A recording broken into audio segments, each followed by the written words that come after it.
সমাজে বহু কাজ আছে যেগুলো সরকার দ্বারা সম্ভব নয় এবং বহু জ্বলন্ত সমস্যা রয়েছে যেগুলো সরকার চাইলেও সমাধান করতে পারবে না। এগুলো একমাত্র সামাজিক সংস্থাগুলো সমাধান করতে পারবে, কারণ রাজ্যে 38% গর্ভবতী হয় 18 বছরের নিচে নাবালিকারা। এই ভয়াবহ সমস্যাটির ক্ষেত্রে ত্রিপুরা প্রথম সারিতে রয়েছে। এ বিষয়ে মহকুমা শাসকের কাছে তখনই ফোন আসে যখন মেয়েটি বিয়ের পিঁড়িতে বসে। তারপর প্রশাসনের পক্ষ থেকে বিয়েটা ভেঙে দেওয়া হলে লক্ষ্য করা যায় 10 থেকে 15 দিন পর আবার অন্য কোথাও গিয়ে 14 থেকে 15 বছর বয়সী মেয়েটির বিয়ে দেওয়া হচ্ছে। তাই এই সমস্যা সরকারের সমাধান করা সম্ভব নয়। সামাজিক সংস্থাগুলো চাইলেও এই সমস্যা নিরসনে ভূমিকা পালন করতে পারে।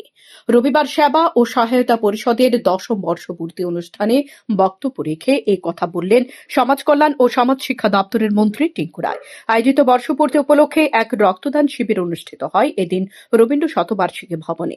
আয়োজিত অনুষ্ঠানে এছাড়া উপস্থিত ছিলেন প্রাণী সম্পদ বিকাশ দপ্তরের মন্ত্রী সুধাংশু দাস এবং আগরতলা পৌর নিগমের মেয়র দীপক মজুমদার।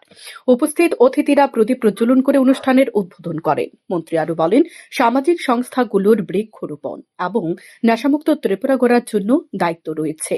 সঠিকভাবে নির্দিষ্ট সময় অন্তরে অন্তর বৃক্ষরোপণ এবং পরিচর্যা করার প্রয়োজন। অপরদিকে নেশামুক্ত ত্রিপুরা গড়তে দায়িত্ব নিতে হবে সামাজিক সংস্থাকে। সামাজিক সংস্থার দায়িত্ব হবে তাদের মধ্যে কেউ যেমন নেশা করবে না, পাশাপাশি তাদের আশপাশের মানুষজনকে নেশা থেকে দূরে রাখার জন্য সতর্কতা ও সচেতনমূলক উদ্যোগ গ্রহণ করা। মন্ত্রী বলেন, প্রতি বছর মুমূর্ষু রোগীদের জন্য 40,000 ইউনিট রক্তের প্রয়োজন হয় রাজ্যে। সে রক্তের চাহিদা মেটাতে সামাজিক সংস্থাগুলোকে এগিয়ে আসার প্রয়োজন। যতগুলি সামাজিক সংস্থা এবং ক্লাব রয়েছে তারা যদি এগিয়ে আসে, বছরে একবার করে রক্তদান শিবির করে, তাহলে পর্যাপ্ত রক্ত থাকে ব্লাড ব্যাঙ্কগুলির মধ্যে। কিন্তু লক্ষ্য করা যায় কয়েকটি ক্লাব ও সামাজিক সংস্থা ছাড়া বাকি ক্লাব ও সামাজিক সংস্থা এ ধরনের রক্তদান শিবিরে এগিয়ে আসে না। কিন্তু তারা সকলে যদি এগিয়ে আসে তাহলে রক্ত সংকট হয় না। সুতরাং এ ধরনের অসংখ্য সমস্যা রয়েছে যেগুলো সমাধান করার জন্য একমাত্র প্রয়োজন সামাজিক সংস্থাগুলির বলে অভিমত ব্যক্ত করলেন মন্ত্রী। অনুষ্ঠানে বক্তব্য রেখে তিনি বলেন, সরকারকে উদ্যোগ নিতে হচ্ছে রাজ্যের প্রত্যেক জেলায় বৃদ্ধাশ্রম তৈরি করার। কিন্তু কেন বৃদ্ধাশ্রমে যেতে হচ্ছে বৃদ্ধ মা বাবাকে?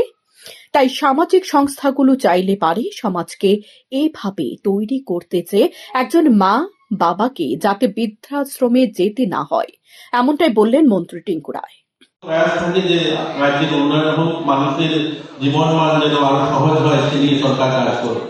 রাস্তা তৈরি করছে, কলেজ নির্মাণ করছে, মার্কেট তৈরি করছে, বড় বড় বিল্ডিং তৈরি হচ্ছে, পরিকাঠামোর উন্নয়ন হচ্ছে, মানুষের যেন আরো সহজ হবে, চিকিৎসা ব্যবস্থা উন্নয়ন হচ্ছে। কিন্তু যে কাজগুলো সরকার করতে পারে না সেই কাজগুলো কিন্তু আমরা যখন সামাজিক সংস্থা তৈরি করি সেই কাজগুলো কিন্তু সামাজিক সংস্থা করতে পারে। এরকম অসংখ্য অগণিত কাজ আছে যেগুলো সরকারের দ্বারা সম্ভব নয়। আমি যেহেতু সোশ্যাল ওয়েলফেয়ার মন্ত্রী, সোশ্যাল এডুকেশন আমার কাছে রয়েছে, আমার কাছে এরকম কিছু সমস্যা রয়েছে যেগুলো জ্বলন্ত সমস্যা আমাদের, এগুলো কিন্তু সমাধান একমাত্র সামাজিক সংস্থাগুলো করতে পারে, আমরা চাইলেও করতে পারি না। আমাদের কাছে প্রায় 38% গর্ভবতী হয় আমাদের 18 বছরের নিচে যারা বালিকারা, তারা। এটা কিন্তু ভয়ানক একটা আমাদের জন্য, গোটা দেশের মধ্যে প্রথম সারিতে আমরা চলে এসেছি। এটা কি গভর্নমেন্ট তার সমাধান বার করতে পারবে? গভর্নমেন্ট মহকুমা শাসকের কাছে আসে, তখন ফোন আসে, বাচ্চা যখন অনিবাস বা বিয়ে আসনে বসলো তখন ফোন আসলো যে এরকম একটা বালিকা বিবাহ হচ্ছে 14 বছর বা 15 বছরে। সেখানে প্রশাসন গেল, সেদিন হয়তো বিয়েটা ভেঙে দিল বা তাদেরকে সেন্টার হোমে নিয়ে আসলো। কিন্তু এই বিয়েটা সেদিন হবে না, কিন্তু তার 1 সপ্তাহ পরে বা 10 দিন, 15 দিন, 20 দিন পরে আসাম অন্য কোনো প্রান্তে ওয়েস্ট বেঙ্গলে গিয়ে সেই বিয়েটা সম্পন্ন হচ্ছে। এর কারণে কি হচ্ছে, আমাদের এই এখনই আমি একটা প্রোগ্রাম থেকে আসলাম, যে বাংলাদেশ প্রোগ্রাম, আমাদের রাজ্যে 70,000-এরও বেশি, ছোট্ট রাজ্য যেখানে 40 লাখ মানুষের বসবাস, এই 40 লাখ মানুষের বসবাসের রাজ্যে প্রায় 70,000 দিব্যাঙ্গ ছেলে মেয়ে ভাই বোন রয়েছে। এটা কি তার একটা এটার একটা, আমি বলবো না, এটা আমি তো আর ডাক্তার নই, কিন্তু এটাও একটা রেজাল্ট যে এই ধরনের কম বয়সে আজকে সরকারি ডাটা অনুযায়ী মানে 38% আমাদের এখানে গর্ভবতী হন 18 বছরের নিচে, যেটা মেডিকেল টার্ম বলে ঠিক নয়, যেটা এদের অপ্রাপ্ত বয়সে তারা গর্ভবতী হচ্ছে। সেটা কি করে সমাধান হবে? আমাদের এই সামাজিক সংস্থা যারা করি, আমরা যারা এনজিও বা অন্যান্য সংগঠন যারা করি, আমাদের সকলে মিলে তার জন্য কাজ করতে হবে। আমার পাশের বাড়ি মেয়েটা যেন 18 বছর আগে বিয়ে না হয়, আমার বোনটা যেন 18 বছর আগে বিয়ে না হয়, বা আমার বাড়ির কাজের মহিলার মেয়েটা যেন বিয়ে না হয়। তারা সরকার কার বাড়ি যাবে? এগুলো আমাদের করতে হবে কাজগুলো। আজ যখন বৃক্ষরোপণের কথা আছে, 1973 তে রাষ্ট্রসংঘের সিদ্ধান্ত নিয়েছে গাছ লাগাতে হবে, গাছ বাঁচাতে হবে। আমার কাছে সোশ্যাল ওয়েলফেয়ার দপ্তরের অঙ্গনওয়াড়ি রয়েছে, অঙ্গনওয়াড়ি সেন্টার, প্রতি বছরের ক্যালেন্ডার কার্যক্রম গাছ লাগাতে হবে। আপনারা সকলেই আগরতলা শহরে আমাদের মিউজিক কলেজের অধ্যাপক বসে আছেন, অভিজিতা বসে আছেন, অনেকে আছেন। বলুন তো দেখি ওয়াকাতে স্কুল হোক, তুলসীবতী হোক, বা বিভিন্ন কলেজ স্কুলগুলো প্রতি বছর তো ক্যালেন্ডার কার্যক্রমে গাছ লাগিয়ে থাকা হয়।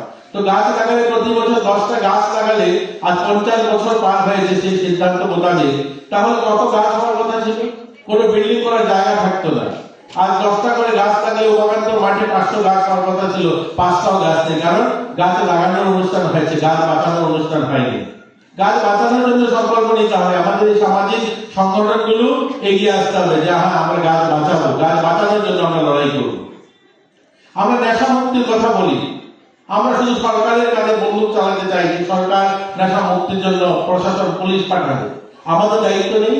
আমাদের সামাজিক সংস্থাগুলোকে সংকল্প নিতে হবে যে আমরা কেউ নেশা করবো না, আমাদের সংস্থার সদস্যরা নেশা করবে না, আমার পাশের বাড়ি কেউ নেশা করবে না। আজ রক্তদান অনুষ্ঠান অদ্ভুত, খুব ভালো লাগে রক্তদান অনুষ্ঠান। আমরা দেখি যারা রক্তদান করেন তারা প্রতি বছর 2 বার 3 বার রক্তদান করছেন। আমাদের ছোট রাজ্য, 40 লাখ লোক, কত রক্ত চাই আমাদের এখানে? আমাদের হাজারো সংখ্যায় এনজিও রয়েছে, 1000 উপরে ছোট মার্কেট রয়েছে, ব্যবসায়ী সমিতি রয়েছে। এই ক্লাবগুলো দুর্গাপুজো করছে। সকলে মিলে যদি আমরা রক্তদান করি, তাহলে ছোট ছোট রক্তদান বছরে একবার করলেই আমাদের সাফিসিয়েন্ট রক্ত হয়ে যাবে, রক্ত সংকট কোনোদিন আসবে না। কিন্তু আমরা কি করি? আমরা এনজিওর নাম করে 1টা 2টা অর্গানাইজেশন আছে যারা রক্ত প্রতিনিয়ত দিয়ে যায়, বাকিরা করেই না। আমরা এই ধরনের অসংখ্য সমস্যা যেগুলো আমাদের সামনে রয়েছে, আমরা সকলে মিলে এই দুর্গাপুজো আসতে বিশাল বিশাল মাটির মূর্তি তৈরি করছি, মিনময়ী মায়ের পুজোর ব্রতী হচ্ছি। অথচ আমার কাছে এই 2-3 দিন আগে আমার অফিসে একজন বনিদি স্কুলের প্রধান শিক্ষক শিক্ষিকা ওনারা এসেছেন, আমাকে বলছেন যে আমাকে এখানে আমাদের অনেকগুলো হোম রয়েছে, সেই হোমে ওনার জন্য একটা ব্যবস্থা করার জন্য। ভাবুন, আমরা এই মাটির মূর্তি পুজোয় তো প্রতিযোগিতা করছি যুবরা, আমরা সকলে মিলে সমাজের বিভিন্ন কাজের জন্য সংকল্প নিচ্ছি, কাজ করছি। অথচ যে মাঠ ত্যাগ তপস্যা ভালোবাসায় এত কিছুর পর আমরা নিজেরা সমাজে প্রতিষ্ঠিত হই, তাদের জন্য বাড়িতে একটা রুম তৈরি করতে পারি না, তাদের জন্য সরকারকে বৃদ্ধাশ্রম তৈরি করতে হয়। আগরতলা শহরে 3টা বৃদ্ধাশ্রম, আরো প্রত্যেক জেলাতে আমাদের বৃদ্ধাশ্রম তৈরি করতে হচ্ছে। আমার ওই ভোট বলছিল, সেক্রেটারি এখানকার বলছিলেন যে আমরা 4টা হোম তৈরি করব। আমাদের সংকল্প হওয়া যায় যে একজন মাকেও যেন, একজন বোনকেও যেন, একজন দিদিকেও যেন 4টা হোমে না যেতে হয়। কেন 4টা হোমে যাবে তারা? আমরা কেন বৃদ্ধাশ্রম সরকার তৈরি করবে? কেন আমরা এনজিওরা বৃদ্ধাশ্রম তৈরি করব? আমরা এমন ভাবে সমাজ নির্মাণ করতে চাই একজন মাকেও যেন বৃদ্ধাশ্রমে না যেতে হয়, একজন বাবাকেও যেন বৃদ্ধাশ্রমে যেতে না হয়, সেটা হবে আমাদের সমাজ। পরে রক্তদান শিবির ঘুরে দেখেন আগরতলা পৌর নিগমের মেয়র দীপক মজুমদার, মন্ত্রী টেঙ্কু রায় এবং মন্ত্রী সুধাংশু দাস। রক্তদাতাদের উৎসাহিত করেন তারা। আগামী দিন তারা যাতে রুটিন মাফিক রক্তদান করে মুমূর্ষু রোগীর জীবন বাঁচায়, তার জন্য তাদের প্রতি আহ্বান জানান উপস্থিত অতিথিরা।